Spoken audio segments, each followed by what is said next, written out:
bom dia a todos. Gostaria de agradecer a PAI por ter me convidado para presidir essa mesa. E para dar início, então, para a gente não atrasar mais ainda, né? Eu vou convidar o Dr. Virgílio Gonçalves de Souza Júnior, médico pediatra, mestre em Ciências da Saúde pela Universidade Federal do Mato Grosso do Sul e médico do Hospital Rosa Pedroceiro, falar sobre fenilcetonúria.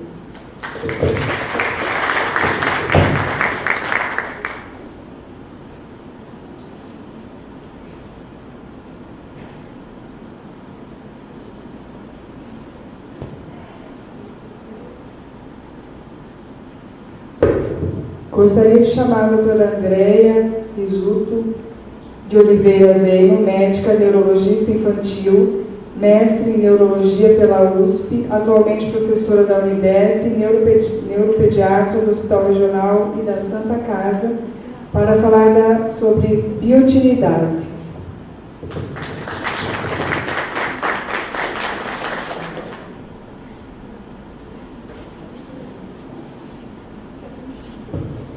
Depois das palestras, a gente vai deixar uns minutinhos para um debate, um pequeno debate e algumas perguntas.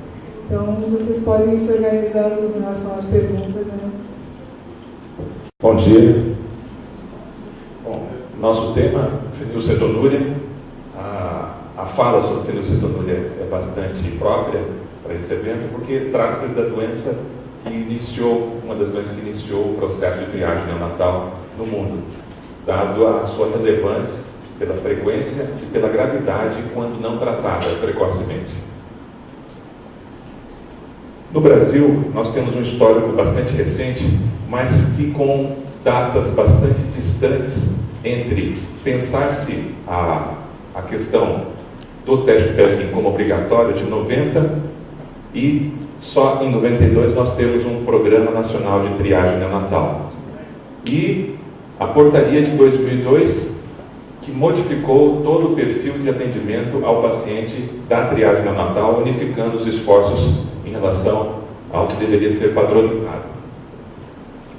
E a última portaria, que prevê o protocolo clínico de atendimento ao paciente com fenilcetonúria, que é bastante amplo e bastante consolidadora das rotinas voltadas à fenilcetonúria.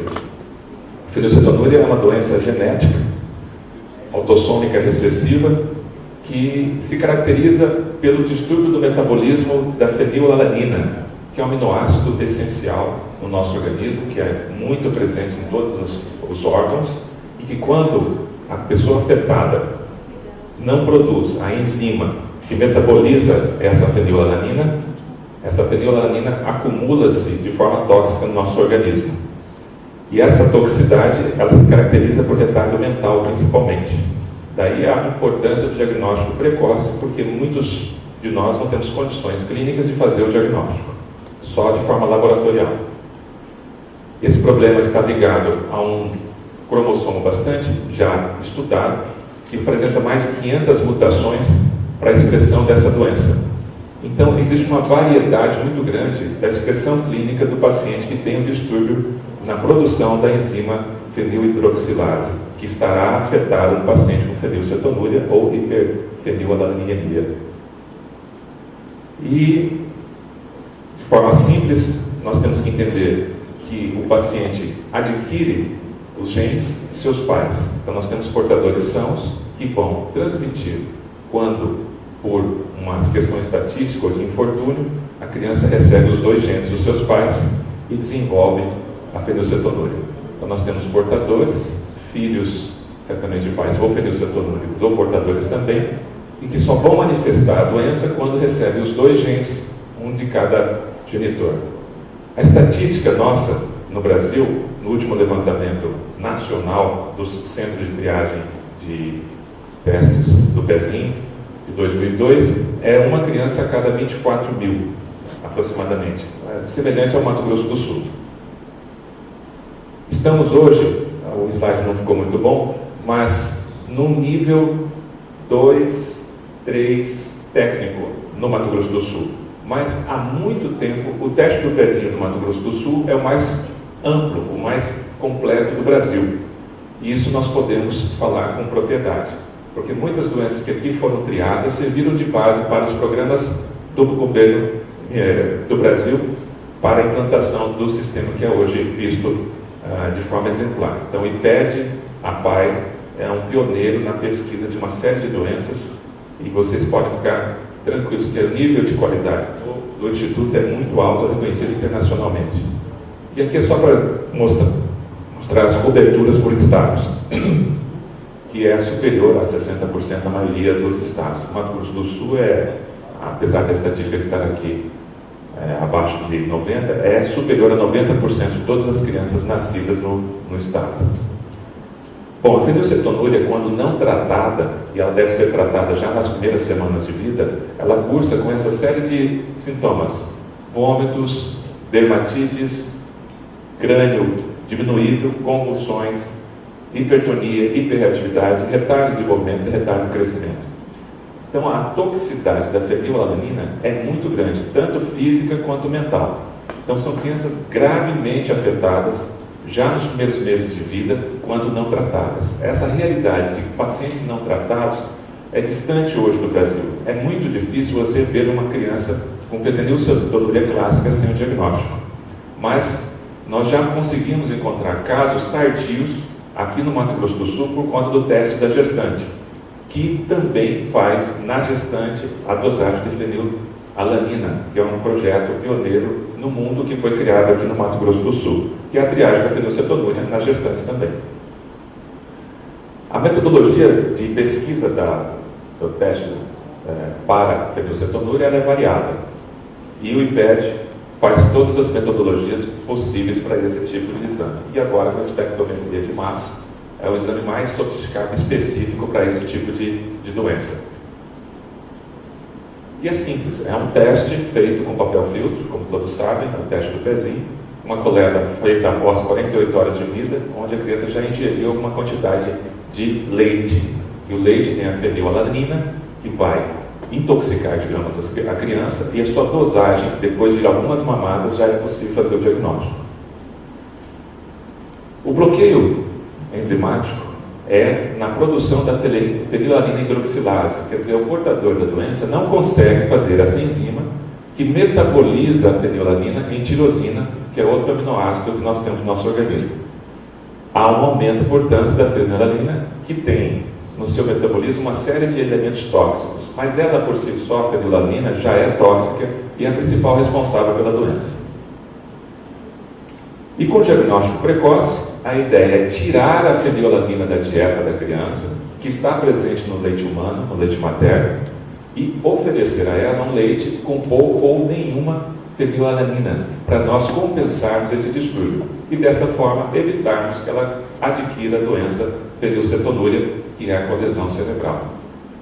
E existe um ponto de corte teórico de 3 semanas para você fazer isso, e é o suficiente para nossas rotinas hoje em dia. Então, triagem neonatal, eu fecho o pezinho, faz a suspeita diagnóstica, e esses são os valores de corte atuais para o exame. Ou seja, crianças acima com 2 mg por decilitro de fenilalanina no sangue, é uma criança suspeita para fenilcetonúria, e ela vai passar por uma repetição de exames e acompanhamento especializado, multidisciplinar, para iniciarmos o mais precocemente o tratamento. Aqui é uma classificação de fenilcetonúria. A hiperfenilalanemia, ela pode ser transitória também. A criança desenvolve uma hiperfenil por algumas semanas, alguns meses, e, por sorte, reduz essa produção e volta à normalidade sem sequelas. Então, nós temos hiperfenis que são falso positivos. E aí há necessidade de uma equipe acompanhar essa criança para determinar esse diagnóstico. E aqui temos os valores de corte. Ela é transitória nesse sentido de curar-se espontaneamente por uma série de fatores metabólicos. Ela existe, só que tem uma evolução extremamente benigna, não causa sequelas e não permanece com a fenilcetonúria, com as suas lesões. Agora, nós temos um caso intermediário, que é a hiperfenil permanente. Não atinge os valores superiores a 600 micromols ou 10 mg por decilitro, que a partir desses valores a toxicidade é muito grande e o diagnóstico de fenilcetonúria acontece. Esse é um caso intermediário que necessita acompanhamento. Habitualmente não traz lesões, não traz retardo mental, mas tem uma particular importância nas mulheres na sua vida fértil.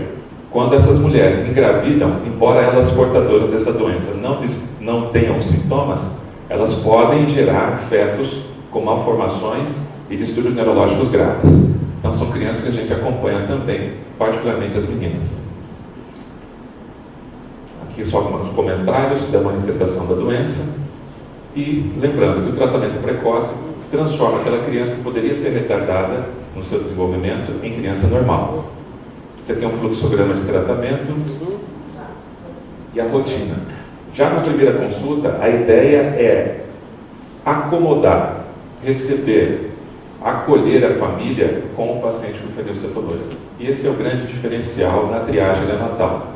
Quando você dá um diagnóstico positivo de um teste do pezinho para uma família, a primeira coisa que vem à cabeça deles é que é uma criança que poderá ter distúrbios mentais ou retardo no seu desenvolvimento. Grande parte das doenças que determinaram o surgimento do teste do pezinho tem esse perfil.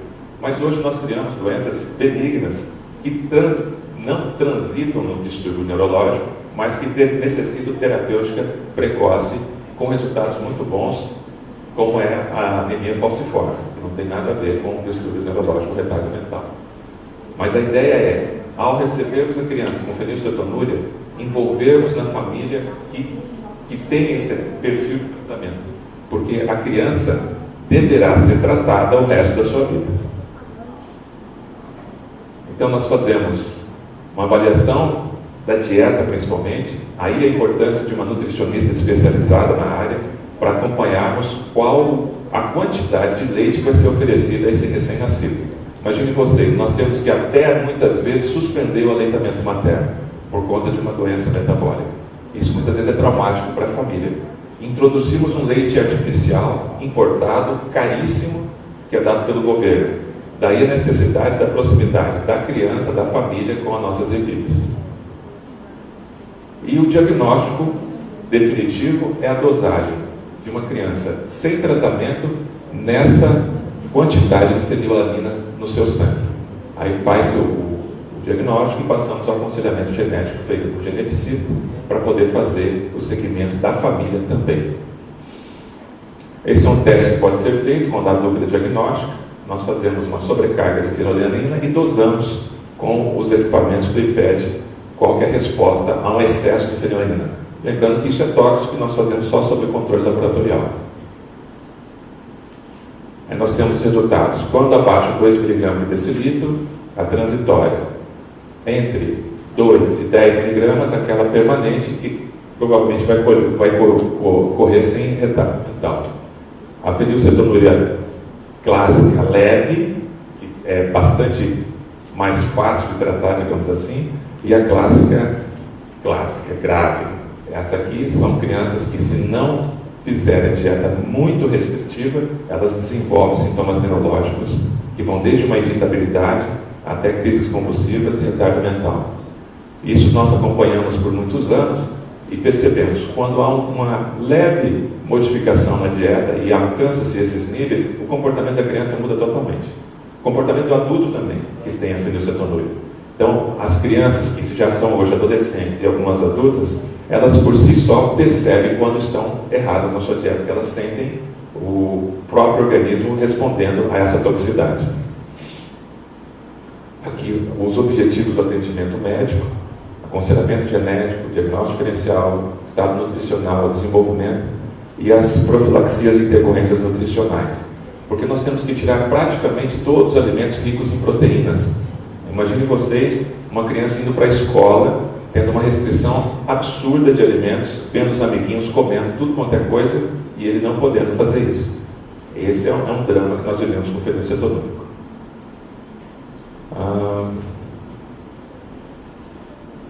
Então, por isso que é importante o tratamento dietético. Vamos só citar agora na nova portaria, que eles chamam de grupo vermelho, os alimentos ricos em proteínas.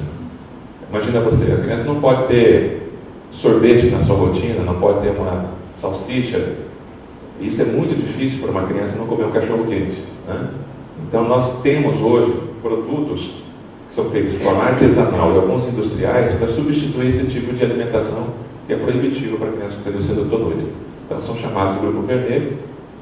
O grupo amarelo inclui as verduras, legumes, frutas que têm a quantidade de fenilalanina dosados em tabelas, que nós passamos para a família, para eles juntos da nutricionista entenderem qual tipo de alimento que pode ser ofertado dentro do perfil de cada criança. Porque, como eu falei para vocês, são mais de 500 mutações. Então, uma criança nunca é igual a outra, mesmo tendo fenilcetonúria clássica, e cada uma responde de uma forma em relação à dieta. E o grupo verde, que são aqueles alimentos que nós conseguimos liberar no desenvolvimento da criança, no acompanhamento da sua fenilalanina sanguínea. Particularmente, a nossa preocupação é o ajuste da dieta já nos primeiros dias. Nós fazemos dosagens frequentes da fenilalanina nos primeiros dias, exatamente para ver o mapa de comportamento metabólico da criança, para poder determinar as misturas que são oferecidas e o leite especial que é dado pela PAI. Esses são alguns tipos de leites que são usados, né? E aqui um mapa de dieta. Nós precocemente introduzimos, é sabido que o aleitamento materno exclusivo até o 6º mês é o ideal, ou o uso de fórmulas nessa fase. No caso do fenil, nós adiantamos algumas alimentações alternativas diante dessa dificuldade toda que existe em relação ao leite artificial e à suspensão, muitas vezes, do aleitamento materno. E aí passamos a fazer análise do crescimento e desenvolvimento da criança, que muitas vezes é comprometido. Elas são um pouco mais baixas e um pouco mais obesas do que a população em geral, que há uma tendência de desvio da alimentação para os amidos. As farinhas são muito mais liberadas dentro do padrão nutricional. Então, com frequência, nós temos fenilcetonúricos gordinhos, né? É um distúrbio associado a outros distúrbios de vitaminas e de osteopenia que eles têm também. Esse é o principal leite hoje, nosso cardápio, é o Vila, né? Essa marca. E mais, nós temos, dentro de alguns centros de referência no Brasil, a produção, até industrial, de produtos alternativos para oferecermos para as crianças, como é o macarrão aqui, tá? E algumas pastilhas de proteínas, alguns alimentos que têm uma isenção ou redução de fenilalanina. Se vocês olharem, alguns refrigerantes trazem hoje se contém fenilalanina ou não. Isso é uma luta das sociedades relacionadas à fenilcetonúria para que todos os alimentos tenham na sua composição descrito, porque não é uma doença mais rara. Os erros inatos do metabolismo não são raros quando colocados em conjuntos. Então é comum nós atendermos em pronto atendimento pacientes portadores de erros inatos do metabolismo. Sendo a fenilcetonúria mais frequente, nada mais justo do que brindarmos a excelência de atenção, a excelência de informação a essa população que está crescendo no Brasil. Então, as dificuldades hoje para o tratamento são relacionadas a essa manipulação dos alimentos. Nós não temos tabelas muito específicas, nossa cultura alimentar é bastante própria, então precisamos, por exemplo, saber quanto a farinha do Nordeste tem de fenilalanina e quanto a farinha do Sul tem de fenilalanina. Passando por aí, outros alimentos, tantos da nossa cultura, que são diferentes entre si, não foram catalogados ainda. Alto custo de alimentos especiais, como já comentei, não temos aí um sorvete padronizado para crianças com fenilcetonúria sem fenilalanina. Não temos a salsicha. E os aminoácidos são caros, eles requerem manipulação industriais bastante sofisticadas. E temos a transgressão, que é a maior dificuldade. A criança, quando ela percebe algum alimento interessante para o seu grupo escolar, a primeira coisa que ela faz é pegar um salgadinho do companheirinho e experimentar. E vai uma intoxicação por fenilalanina. Então aí é a nossa dificuldade no dia a dia dessas crianças.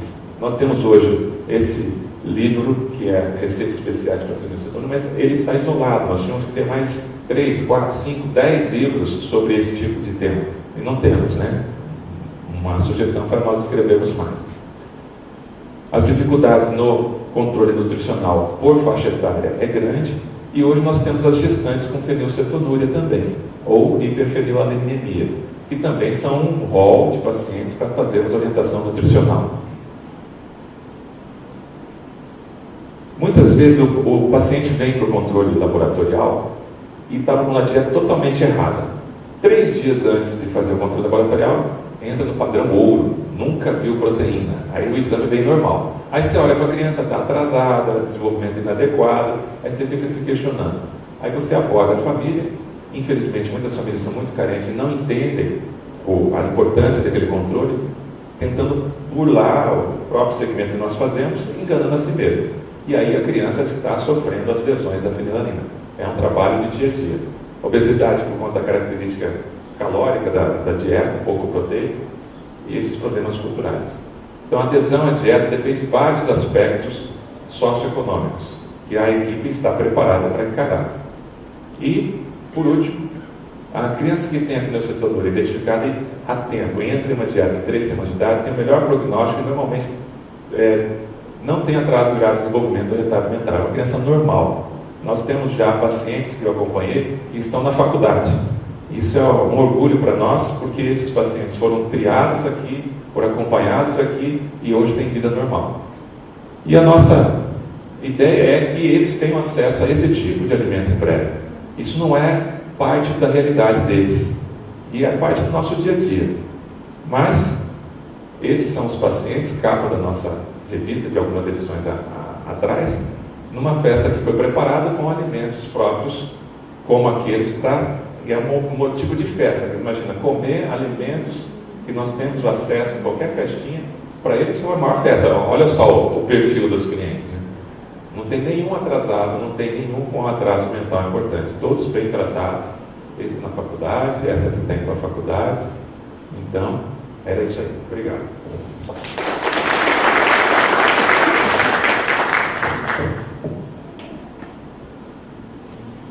Muito obrigada, Virgílio. Eu queria ter falado no início, o Dr. Virgílio, na verdade, teve uma participação direta na formação do ambulatório de fenilcetonúria do IPED, que continua hoje. Faz 8 anos que eu herdei o ambulatório e eu posso dizer que eu estou numa posição muito confortável, porque o ambulatório continua muito parecido com o que vocês deixaram, né? E é realmente um grande desafio o segmento e a manutenção desses pacientes com fenilcetonúria. Então, não é à toa que essa mesa está formada do jeito que ela está hoje, porque a doutora Andréia eu conheço desde a USP de Ribeirão Preto e sempre esteve muito ligada aos erros inatos do metabolismo desde a sua formação. E no Estado, eu acho que é uma das pessoas mais motivadas para seguir o pessoal, as crianças com erros inatos. É a pessoa que mais pensa em erros inatos. E tem alguns pacientes em tratamento, inclusive, né, André? E compondo esse conjunto, eu tenho um ambulatório de tratamento de erro inato, além de seguir as fenilcetonúrias e fazer parte da equipe do IPED. Então, a doutora Andréia vai falar sobre a deficiência de biotinidase, que vai ser o nosso próximo desafio aí, quem sabe muito em breve no SUS, né, o teste. Obrigada. Bom dia a todos. Eu sou Andréia, sou pediatra. Tem poucos pediatras aqui, a maioria dos pediatras já me conhecem. Como disse a Liane, realmente, eu persegui os erros inatos, a gente já tem vários diagnósticos. Os pediatras que estão sendo formados agora, os nossos residentes, já conhecem o inato, já fazem os screens para inato. Então, eu acredito que o futuro agora é a gente ter várias crianças com diagnósticos, como o Dr. Virgílio falou, e como que eu vou falar, que é uma doença que, até o que eu sei, não tem nenhum caso no nosso estado, mas ela existe.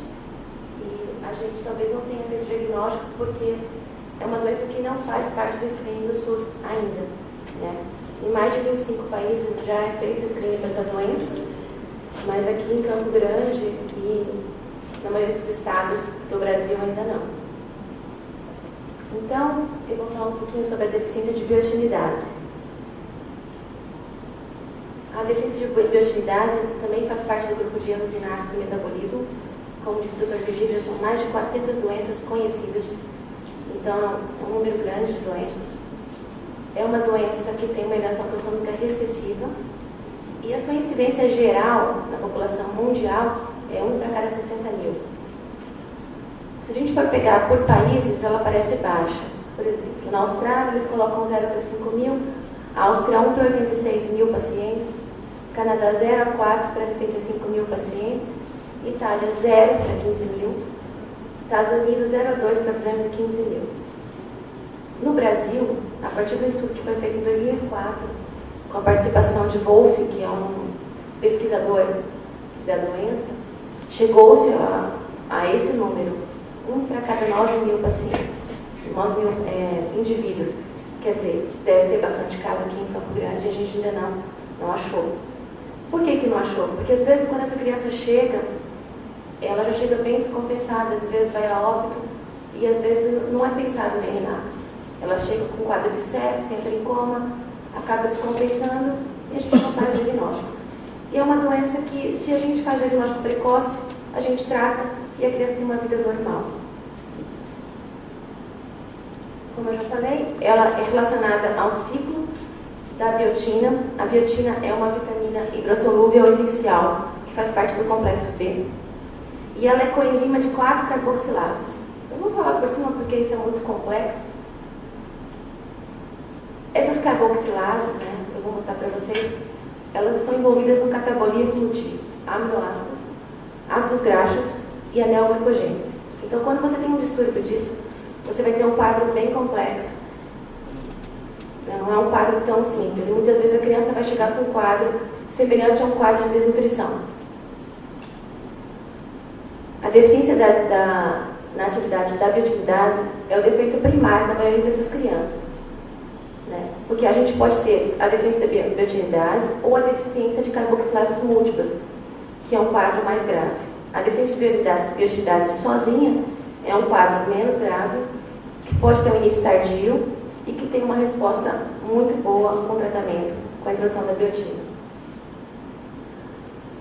Aqui só para mostrar dentro da célula, aqui o núcleo, tudo que é B aqui é a biotina. Então a biotina ela é adquirida através da ingestão pela dieta e também ela é produzida pela flora bacteriana intestinal. E aqui a gente vai ver, ela agindo no núcleo, na mitocôndria, porque ela é um cofator. Essas aqui são aquelas 4 carboxilases que eu falei para você, que dependem da biotina. Então, se eu não tenho a biotina, essas carboxilases param de funcionar. E aqui, a biotina ela é crivada pela biotinidase. Então, eu adquiro a biotina na dieta, ela entra na célula, é metabolizada, se liga essas carboxiladas, as carboxilases, sofre nova crivagem, vai para o interior da célula e aí tem a biotinidase que vai quebrar de novo essa biotina. Se eu não tenho a biotinidase, a biotina vai se acumular e aí eu vou ter um quadro de intoxicação semelhante ao quadro da fenilketonúria, que também é um quadro que ocorre pelo acúmulo do metabolismo e você tem um quadro que mimetiza uma intoxicação. A sintomatologia normalmente ela vai aparecer entre os 3 meses e 5 meses e meio de idade. Porém, as formas tardias elas podem ocorrer até os 10 anos de idade. E a apresentação clínica mais comum é a hipotonia e as crises mioclônicas.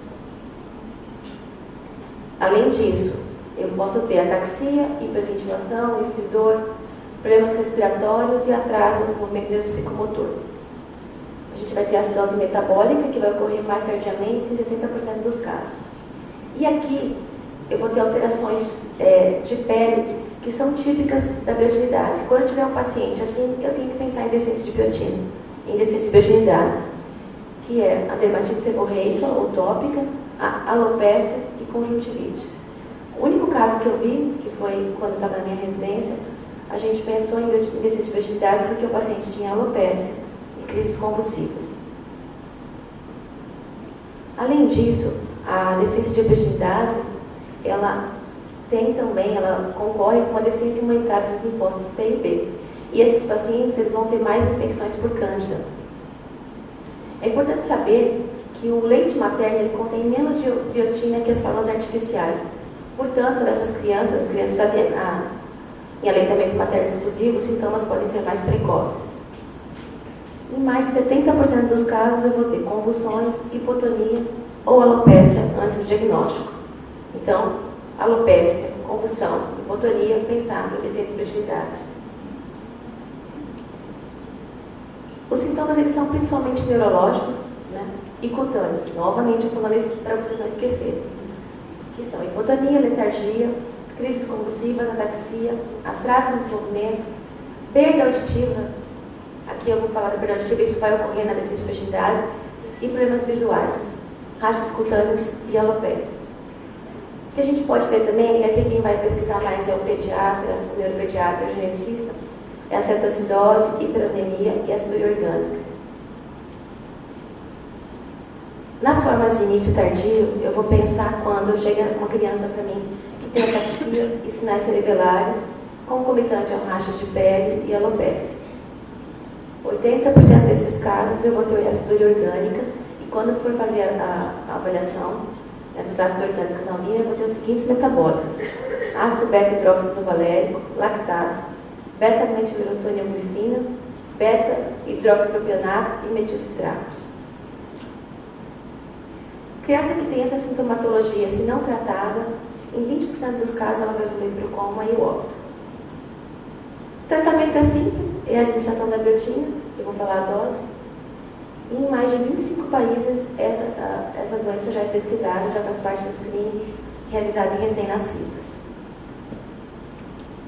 O diagnóstico, então, ele pode ser feito pela dosagem de biotinidase no sangue total, ou em fibroblastos cultivados, ou em leucócitos periféricos, ou em amniócitos, células do vírus cordial, isso por métodos químicos, por radioimunoensaio ou por cromatografia de troca iônica. E através dos testes de triagem no sangue total, colhe do papel de filtro, que atualmente aqui em Campo Grande é feito já, mas de forma privada. É um método semi-quantitativo colorimétrico, serve para testes em massas. Ele tem falsos positivos, mas sempre que eu tenho um positivo, eu faço o teste para confirmar a deficiência de opiotinidade. Eu vou mostrar um trabalho mais para frente, vocês vão entender. Então, a deficiência de biotinidase, ela pode ser profunda, quando a atividade plasmática da biotinidase é menor que 10% em relação ao normal, ou parcial, quando a atividade está entre 10% e 30% do normal. Quando ela é profunda, as crianças terão sintomas se não forem tratadas. Quando ela é parcial, os sintomas eles podem demorar para aparecer, e eles vão aparecer quando? Em situações de estresse e infecção. E o tratamento, através da administração de biotina em doses de 5 a 20 mg por dia. Vou falar um pouquinho da parte bioquímica. A biotina, como eu já disse, provém da dieta. Ela é uma vitamina do complexo B, hidrossolúvel, e ela é cofator de 4 carboxilases. Aquelas que eu mostrei naquela figurinha, que são a piruvato carboxilase, propionil-CoA carboxilase, beta-metilcronil-CoA carboxilase e acetil-CoA carboxilase. Como eu já falei antes, ela participa da gliconeogênese, da síntese de ácidos graxos e do catabolismo de aminoácidos. E após a sua ingestão, ela entra no ciclo da biotina, sendo convertida em biotinil 5-adenosina monofosfato, ligada então ao grupo eamino de uma lisina, que vai no centro dessas diferentes carboxilases que eu falei. E essa reação é catalisada por uma única enzima, que é a holocarboxilase sintetase. A degradação dessas carboxilases vai liberar a lisina ligada à biotina ou biocitina, sofrendo uma clivagem pela biotinidase, olha a nossa enzima aqui, para então voltar a produzir a biotina livre. O pool endógeno da biotina ele é largamente produzido pela dieta ou então pela síntese da flora intestinal. Aqui só para vocês entenderem o ciclo, a biotina vindo da dieta, entra aquela holocarboxilase, a biotina vai para essas carboxilases, quando ela é clivada, ela é liberada, vira biocitina, isso através da biotinidase, liberando lisina e biotina novamente para a dieta. Então, a gente pode ter a deficiência de biotinidase e a deficiência de holocarboxilase sintetase e biotinidase, que é bem mais grave, mas que também responde à deficiência, à administração da biotina. Ela também é responsiva à administração de biotina. Então, essas deficiências vão levar esse problema nessas enzimas leva a uma deficiência de biotina e a acidemia orgânica, conhecida como deficiência múltipla de carboxilase. Então, existe a deficiência de biotinidase e a deficiência múltipla de carboxilases, quando eu tenho também o acometimento dessa enzima holocarboxilase sintetase. como eu já falei, é uma condição mais grave, mas, assim, ambas são responsivas à administração de biotina.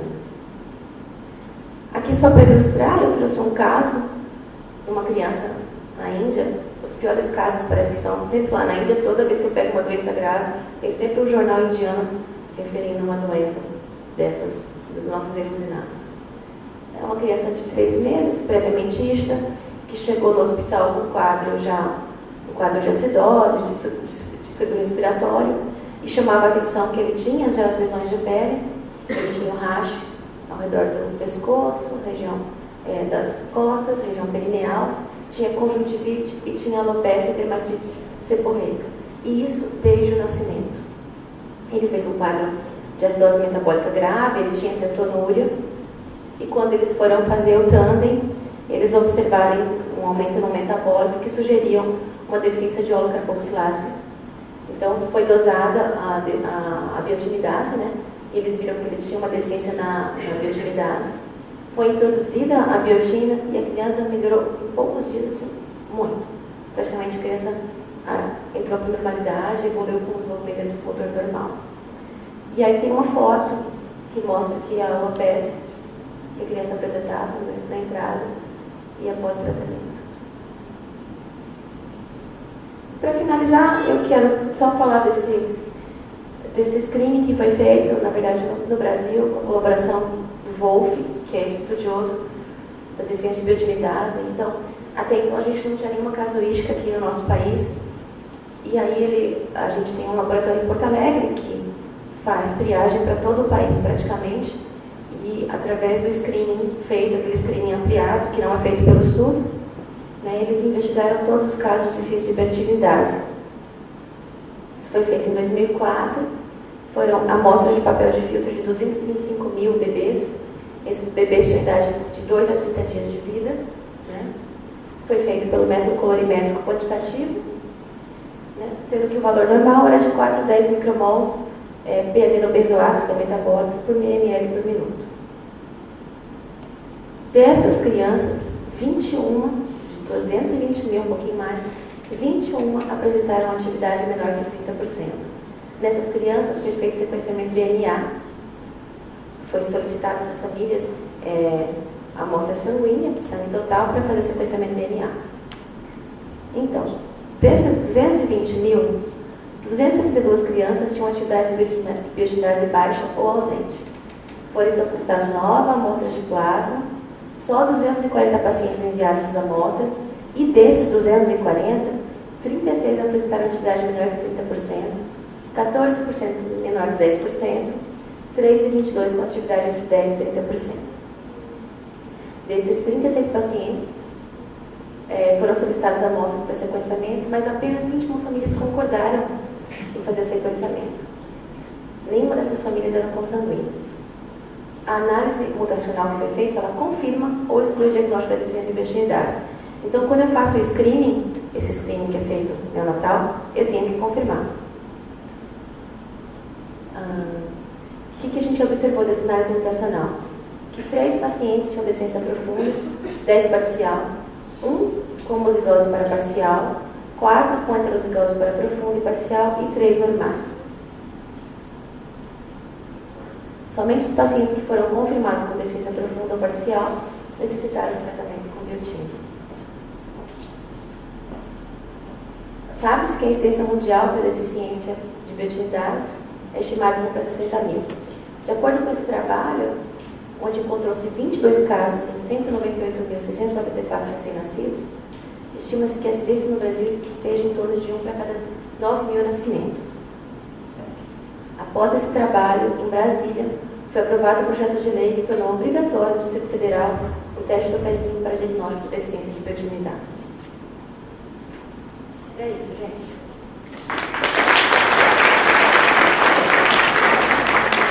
Obrigada, André e Virgínia. Eu vou tentar fazer um apanhado aqui. É claro que eu não vou me meter a falar de ferina e de biotinidase, né? Eles esgotaram mesmo, falaram bastante. Mas a ideia dessa mesa é a gente chamar a atenção para os principais eusinatos e E eu fiquei pensando, pode passar. E eu fiquei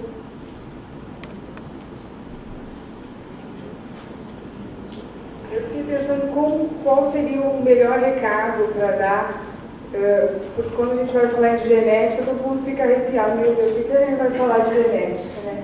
Então eu tentei simplificar bastante aqui, porque quando a gente fala em neus inatos, a gente está falando de um grupo de doenças que, se a gente não pensar, não se faz diagnóstico. E se for pensar num grupo de doenças genéticas, a maioria das doenças genéticas que são tratáveis são do grupo dos erros inatos. Apesar de elas fazerem assim, os erros inatos serem 10% das doenças genéticas, está nesse grupo os que são tratáveis. E dentro do grupo das doenças metabólicas hereditárias ou erros inatos do metabolismo, nós temos uma frequência de 1 para 500. Então, o Dr.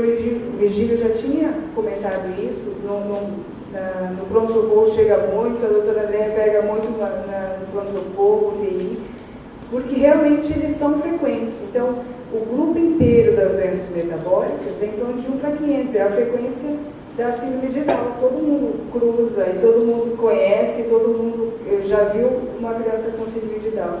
Então, assim, nós estamos na mesma frequência da síndrome de Down. O que a gente tem que fazer para conseguir fazer os diagnósticos é pensar e ter na cabeça que esses distúrbios estão aí e estão presentes. Então, como que a gente faz e o que faz a gente pensar em erro inato do metabolismo? Então, não é muito cômodo. É muito cômodo para a gente pensar assim, não, os erros inatos estão sendo triados pelo teste do pezinho. Então a gente vai indicar o teste do pezinho ampliado e aquele que tem o tandem, né? Para todo mundo. Seria muito simples isso, mas é lógico que não são todos os erros inatos que são diagnosticados no teste do pezinho. O nosso teste do pezinho, apesar de ser um dos estados que tem o teste do pezinho mais completo pelo SUS, ele ainda diagnostica 6 doenças, ou 4 delas são doenças genéticas. Então nós temos aqui o ampliado, que pega a biotilidase e mais outras doenças. Nós temos o master, o ultra, e assim vai, e só no expandido que a gente vai ter o tandem. Então, assim, quando que a gente indica o teste do pezinho e quando que a gente vai pensar em aprofundar a nossa pesquisa de ELINAR? E assim, quando a gente fala em ampliar, a gente ainda está falando, o tandem, por exemplo, ele amplia para mais de 30 doenças. Mas mesmo assim nós temos o quê? Umas 400 a 800 erros inatos. Então, a gente tem que pensar mesmo em erro inato, a gente tem que utilizar os recursos que estão mais próximos da gente, mas a gente tem que perseguir muito essa ideia de onde que estão os erros inatos. Então, quando que é fundamental a gente fazer uma triagem ampliada? Ou usar, porque é fácil fazer uma coleta de papel filtro no momento de crise, né? Então, quando que a gente indica um teste ampliado, mesmo não tendo nenhuma espécie de sintoma? Eu sempre falo assim, casamento consanguíneo, gente, a gente precisa indicar o teste do pezinho ampliado, o mais completo possível. Porque a gente está falando de doenças, e quando a gente fala em erro inato tratável, ele tem que ser tratado antes de aparecer sintomas. Um defeito de biotinidase, por exemplo, se a gente trata antes dos sintomas, a gente evita que uma criança fique com uma sequela grave. Fenilcetonúria é a mesma coisa. E assim, outros erros inatos, que é fundamental. Então, por que o casamento consanguíneo? Então, já foi falado duas doenças aqui, falou-se muito de autossômico recessivo. O que é autossômico recessivo? Eu preciso de um defeitinho que vem do pai, do outro defeito que vem da mãe, ou seja, o paciente herda dos dois genitores o material genético com defeito para manifestar a doença. E quando a gente fala em mutações, em gene defeituoso, um casamento consanguíneo, há maior chance do mesmo gene estar com defeito. Porque se a gente for pensar, nós temos aqui uns 60 mil genes. Cada um de nós carrega 60 mil genes. Eu tenho uns 10 genes com defeito, Dr. Virgílio tem outros 10. Cada um de vocês tem 10 genes, em média, que são defeituosos. Para eles se juntarem, para serem exatamente o mesmo defeito, é muito mais comum, é de 3 a 4 vezes mais frequente esse gene ser defeituoso que em casamento consanguíneo, porque o material genético já é parecido. Então, esse aqui é a indicação máxima, assim, para a gente se fazer um teste de ampliar. História na família de perdas fetais sem etiologia definida. Não teve uma explicação para aquela perda. Já foi feito diagnóstico de infecção, já foi afastado problema ginecológico, problema pediátrico, não se achou Então, aquele casal já vem com 1, 2, 3 perdas.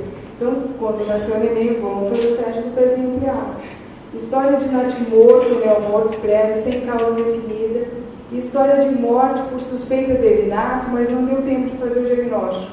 Então, tudo isso, eu acho que são as indicações principais para se fazer um teste ampliado para eusinatos.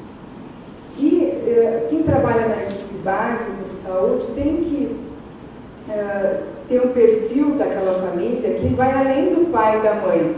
Então, quando a gente fala em genética, a gente tem que falar assim, de 3, 4, 5 gerações. E tem uma característica muito clássica dos eusinatos, que a maioria deles são doenças recessivas, seja autossômicas, ou seja, ligado aos cromossomos que não estão ligados ao sexo, ou seja, autossômica ligada ao cromossomo X, que vai determinar se XX é menina, XY é menino. Então, a característica principal das doenças metabólicas são as doenças que são recessivas. E como que a gente identifica o suspeito de uma doença recessiva? Eu tenho um afetado cujos pais são normais.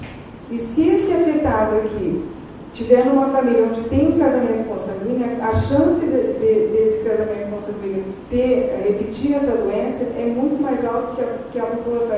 A gente já pode até estimar que seja de 25%. Então, a gente tem, assim, pais saudáveis com filhos afetados. E pode ser que tenha, dos parentes, primos, dessa família, que tenha afetados. Então, mas a principal característica são que os pais são saudáveis. Então, às vezes, a gente explica para a família é muito humilde, eles falam assim, não, mas como que vai ser doença genética se eu sou normal?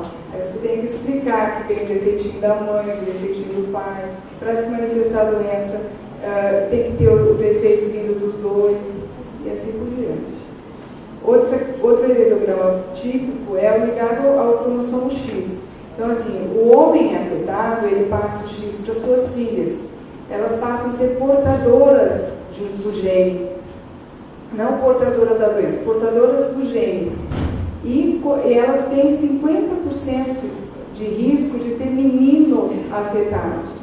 Então, ela passa o X para os filhos, como ela tem 2X, 50% dos meninos vão ser afetados. Então, a gente tem um heredograma que pula geração e tem mais homens afetados do que mulheres afetadas. Então, como que a gente suspeita de um erinato? Nessa conversa, vamos tentar assim, quando é que eu tenho que pensar em erinato? Quando que a gente precisa fazer a investigação? Já no período pré-natal, a translucência nucal aumentada, ela também pode ser indicativa de erinato. A translucência nucal aumentada não é igual à síndrome de Down, como as pessoas têm acreditado ultimamente. Não é igual à síndrome de Down. Pode ser inúmeras coisas. Pode ser infecção, inclusive. Aliás, é muito mais frequente ser infecção do que ser síndrome de Down ou erinato. Mas a gente tem que pensar, afastando-se infecção, afastando síndrome de Down. Será que a gente não está com erinato? Síndrome HELP, a hidropsia fetal. No período neonatal, alguns sinais clínicos, como hipoglicemia, crise convulsiva, icterícia, a catarata mesmo, a colestase hepática, tudo isso pode nos dar um sinal de alerta e a gente pensar, essa criança pode ter um erinato. Alguns sinais que são muito clássicos de Renato, que é retardo ou regressão neurológica, hepatomegalia, retardo de crescimento, epilepsia, vômitos, letargia. É lógico, gente, que é um conjunto. Quando a gente avalia uma criança, não vai ser um sinal desses e a gente já vai pensar só em Renato. A gente vai ter que excluir as doenças que são comuns, a gente vai ter que avaliar o quadro clínico dessa criança de uma forma geral, mas quando a gente não tem uma explicação óbvia ou rápida para isso, a gente tem que colocar nesse pacote a investigação do Renato. E o mais importante, assim, a gente precisa pensar no Renato o tempo inteiro, porque no momento que a criança chega e está descompensada, que a gente tem a chance de colher os exames e fazer os diagnósticos. Então a gente tem que estar no pacote da investigação a suspeita, os erros Renatos. Então, além da consanguinidade, outra alteração do equilíbrio hidroeletrolítico, regressão dos marcos motores, sintomas permanentes e progressivos. Então, aquela criança que começa com atraso de desenvolvimento, hepatospleno, começa a evoluir com uma rigidez articular, ou sinais de intoxicação com períodos livres de sintomas. Então, come uma fruta, quase entra em coma, começa com diarreia e vômito. Ou toma leite e começa com diarreia. São sinais de intoxicação mesmo. Crianças com baixo peso, hipoglicemia, acidemia lática, hipotonia, miopatia, cardiomiopatia, colapso circulatório, morte súbita e casos de encefalopatia aguda, que a gente afastou os diagnósticos principais. Então, eu sempre falo isso para os residentes também. Chegou uma criança descompensada no pronto-socorro, já colhe o sangue para fazer essa triagem, já colhe a urina e congela a urina. Se não tiver jeito de mandar para o laboratório de referência para fazer uma triagem de Renato, deixa ela congelar, porque no momento que der, a gente manda. Se caso for afastado de outras doenças e a gente continua pensando em Renato, você tem a urina na fase da criança descompensada. Então, assim, fazer uma gasometria para ver o NME, colher o sangue para o hemograma, função hepática, coleta de ácido úrico, ver a glicemia, o lactato e a amônia, é mais difícil de se conseguir em qualquer situação, mas tem que se tentar. A amônia é bem difícil da gente fazer os testes, a gente tem problema até aqui. Continua tendo problema. Lactato nem sempre, acho que a gente não conseguia nem em Ribeirão, né? Lactato não, o piruvato, né? Nem botei aqui, até tirei o piruvato que é difícil, mas o lactato e a amônia tem dado para fazer. Então, assim, cada um de nós tem na sua atividade, seja assistente social, seja psicólogo, seja o agente da unidade básica, tem alguma situação que pode estar evidenciando e ajudando a gente a pensar nos diagnósticos. Então, não precisa estar num centro de referência para se pensar em Renato no metabolismo. A gente precisa pensar em Renato o tempo inteiro. É aquele agente lá que visita a casa, que sabe que já teve um caso semelhante na família, que sabe que aqueles dois são primos, são primos de segundo grau. Mas tudo bem, o risco é aumentar para o primo de segundo grau. Então, o agente de saúde pode dar um sinal de alerta na unidade e entrar em contato com o centro de referência. Para ilustrar um exemplo, assim, só para deixar mais desconfortável, eu chamo de desconforto quando a gente traz uma situação e as pessoas ficam curiosas e, puxa vida, agora passou tanto Renato na minha vida que eu nem tinha pensado, né? Então, só para piorar um pouquinho a situação, eu vou falar rapidamente de um grupo de doença que a gente não pega no teste do pezinho. E é preciso, assim, que o agente, que a enfermeira, que a assistente social, que a equipe inteira, que o pediatra, que o médico geral da unidade básica esteja atento e reconheça, porque são erros inatos que a gente chama de erros dismórficos.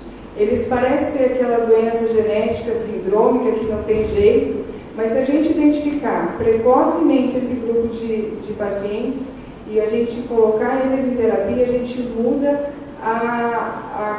muda a evolução natural da doença e a condição da família, porque assim, a gente está falando de doenças aqui que são trágicas mesmo, elas transformam e elas detonam a família, né? Então, dentro dos grupos de doença dos eosinatos, existe um grupo de doença de depósito lisossômico, que a gente tem as mucopolissacaridoses. São doenças que acumulam dentro dos lisossomos o dermatosulfato e eles se acumulam em todos os tecidos. Então, eles têm uma característica típica, eles ficam infiltrados. Eu vou mostrar várias fotos a seguir para a gente tentar identificar. Desse grupo, várias delas têm tratamento. Então, a gente está falando de doenças que a gente pode mudar a evolução natural. Tudo bem que a gente está falando de doenças que são, por exemplo, se a gente pega a mucopolissacaridose, ela é bem rara, 2 a 4 para cada 100 mil. Mas se a gente pega as doenças de depósito lisossômico, elas são em torno de 1 para 7 mil, 1 para 8 mil. Então, e são doenças que tem que se pensar baseado no heredograma da família, baseado nos sinais clínicos. As mucopolissacaridoses, elas fazem parte de um grupo de 7 doenças com defeitos enzimáticos específicos e elas têm um espectro têm uma apresentação clínica extremamente variável. Eu tenho um caso de uma evolução rápida, que é um caso grave, que assim, são até casos de evolução lenta. Então, a evolução rápida, o que a gente vê? O início bem precoce de sintomas, grande comprometimento já na primeira década de vida, um óbito precoce. Essas crianças já ao nascimento, elas apresentam uma face um pouquinho infiltrada e rapidamente elas vão evoluir para uma doença extremamente incapacitante. Elas ficam com baixa estatura, hepatomegalia, infiltram no coração, infiltram nas articulações. Já a evolução lenta, ele passa praticamente desapercebido. Ele vai evoluir a parte óssea, eu sempre falo que ela parece muito precoce, então a baixa estatura é uma das principais características. Então aqui, eu não sei se vocês conseguem identificar de longe, eu com a minha miopia, que aquele lá já é longe para mim. Mas assim, um caso grave, aqui é o mesmo paciente, certo? Ele se formou, porque a gente está falando, importante, parte dessas, um tipo de mucopolissacaridose, que é tipo 6, não dá deficiência mental. Então, se a gente interfere aqui, a gente está colocando, diminuindo todos os fatores de risco que essa pessoa teria dificuldade na escola por problema visual, dificuldade na escola por surdez. E se a gente tirar esses empecilhos, ela vai ter uma inteligência normal e ser uma pessoa produtiva na sociedade, né? Produtiva no sentido de trabalhar, de construir, enfim. Então, já no nascimento, a gente vê aquelas bochechinhas, né? Uma raiz nasal baixa. No primeiro ano de vida, a gente já vê que essa criança tem uma hepatosplenomegalia, tem desostose ósseos. Então, se tem uma pneumonia, vai para um pronto-socorro, já se identifica nas vértebras as alterações. E com o passar do tempo, ele vai ficando com uma face extremamente grosseira. Mas isso a gente já identifica no primeiro ano de vida. Já a evolução lenta é difícil a gente identificar. Essa criança, ela pode ter uma cardiopatia que vai ser limitante lá depois, na adolescência ou na vida adulta. O mais importante aqui, que vai aparecer nessa criança, é uma baixa estatura. Então, aquela lista de coisas que eu dei para vocês, Etapa de desenvolvimento, baixa estatura, baixo ponto estatural. Quando a gente não encontra uma explicação óbvia, a gente tem que pensar realmente num grupo de ERA. Né? Mas esse aqui, a primeira vez que eu vi, eu fiquei um pouco assustada. Eu disse, puxa, quantos que já foram, né? Já passaram por nós. Aqui para vocês fixarem mesmo, porque o tipo, só o tipo 4, que ele é muito diferente, mas o tipo 1, 2, 3, 5, 6, 7, eles são muito parecidos. Eles têm uma raiz nasal baixa, tá? Uma face infiltrada, que dá esse aspecto de face coxingoide, né? A língua fica protrusa, olha a raiz nasal bem baixa. As mãos, elas ficam uma mão em garra, e esse é o mesmo paciente também, tá, gente? Olha, é uma doença progressiva. Chega na 4, 5, 6 anos, a grave, a criança pode ir com uma cadeira de rodas. As mãos em garra, e opacidade de córnea, com uma córnea opaca. De novo, olha a raiz nasal baixa, gracinha, né? Tem uma macrocefalia, tá? Uma raiz nasal baixa, uma face bem típica. Essa criança evolui não só com uma hepatosplenomegalia, mas com atraso de desenvolvimento neuropsicomotor. Então é aquilo que eu falei, tem uma face desse tipo, vai acompanhando com o pediatra, aquela criança que vai começando com atraso, com uma macrocefalia, a gente já tem que pensar numa triagem metabólica. E especificamente aqui no caso, o diagnóstico na suspeita, quer dizer, quando a gente suspeita de MPS, dá para fazer uma triagem urinária, então aquela urina que congelava lá, né? Dá para fazer uma triagem urinária para dosar glicosaminoglicanos. E depois se parte para triagem enzimática específica, mas não é tão complicado assim. E hoje tem no Brasil alguns centros de referência em polissacaridose que fazem esses testes gratuitamente. Tem a rede MPS Brasil, rede Renato Brasil. Então dá para se fazer o diagnóstico de MPS. O recado aqui, assim, a gente precisa pensar nesses diagnósticos mesmo, né? De novo a face infiltrada, olha. Ela vai ficando uma face muito grosseira, sempre lembrando assim, mas parece que tem um paciente com Down que parece esse, né? Só que a síndrome de Down é uma microcefalia. Aqui a gente tem um paciente com macrocefalia, cabeça maior. Esse é o tipo 2, o caso mais leve, mas olha a rigidez articular que ele tem. Uma rigidez articular, a face também infiltrada. Aqui tem problema cardíaco, tem filtro no coração, tem hepatomegalia. Esse aqui está bem leve do MPS 3, mas dependendo do subtipo do MPS 3, eles evoluem rapidamente assim, como se fosse uma doença neuromuscular. Eles são consumidos mesmo. E aqui a gente observa que não tem a mão em garra no 3, né? Então eles têm pequenas variações, mas o 4 e 5, que ele não tem a face tão infiltrada, ele tem como se fosse uma displasia de coluna. Então é aquela criança baixa que tem uma deformidade de coluna importante. A coluna dessa criança é completamente deformada, os membros, os ossos das pernas têm deformação, é uma displasia espôndilo e epimetalizada. Doutor, os braços são mais longos ou a impressão que É o tronco que é curto. Então, assim, o tronco é curto e fica aquela impressão como baixa. Aqui os braços ficam mais longos, né? Mas é o tronco que é bem curto. Tá vendo as vértebras? Elas são bem achatadas e deformadas. Então é uma alteração.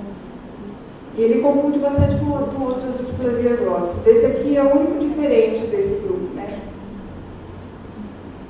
Ele parece um anãozinho, né? Todos parecem. Eu lembro assim, eu tenho um colega na da universidade, que trabalha junto comigo no centro de infusão, o professor. E é um barato porque ele chega lá e ele vai apresentar o centro de infusão, o professor Isaías, doutor Ivan. E ele sempre fala assim, gente, aqui é o centro de infusão e aqui é a família que tem essa doença aqui que ele trata. Mas é até engraçado porque eu já falei várias vezes para ele, professor, eles não são da mesma família, mas eles são tão parecidinhos que ele acha que é tudo a mesma família. São 3 ou 4, né? Não, são essa família aqui da Liane que tem essa doença. E são tudo parecidos mesmo, né? Então eles lembram, e outras pessoas que não estão acostumadas com polissacaridose, eles acham que é a condroplasia, porque eles são baixinhos, eles têm uma baixa estatura significativa.